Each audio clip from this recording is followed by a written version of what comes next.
సందడి ముగిసినట్టేనా, ధమాకా సౌండ్ ఆగిపోయినట్టేనా అంటూ ఒకటే చెప్పుకుంటున్నారిప్పుడు. ఎవరి గురించి చెప్పుకుంటున్నారు అనుకుంటున్నారా? ఇంకెవరు, మన డాన్సింగ్ రోజీ శ్రీలీల గురించి. ఫస్ట్ మూవీ పెళ్లి సందడితో ఒక్కసారిగా లైమ్ లైట్ లోకి వచ్చింది. సినిమా యావరేజ్ అయినా అమ్మడి స్టెప్పులు బ్లాక్ బస్టర్ అయ్యాయి.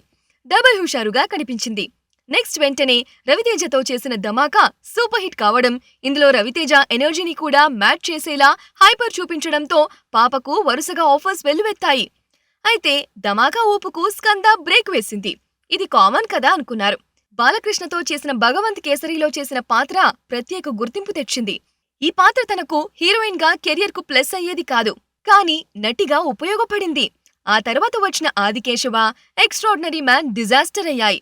నిజానికి స్కందా టైంలోనే చాలా మంది అమ్మడు కష్టమే అన్నారు. బట్ గుంటూరు కారం ఉంది కదా అనే ధైర్యం ఆమెలో కనిపించింది. తీరా చూస్తే గుంటూరు కారం కూడా పెద్దగా ఉపయోగపడింది లేదు అనే చెప్పాలి. ఈ సినిమాకు మిక్స్డ్ టాక్ వచ్చింది. పండగ జోష్ను క్యాష్ చేసుకోలేకపోయింది అన్నారు. అయినా మహేష్ బాబు ఎనర్జీకి మంచి మార్కులు పడ్డాయి. కానీ అందరూ శ్రీలీలనే మైనస్ అన్నారు.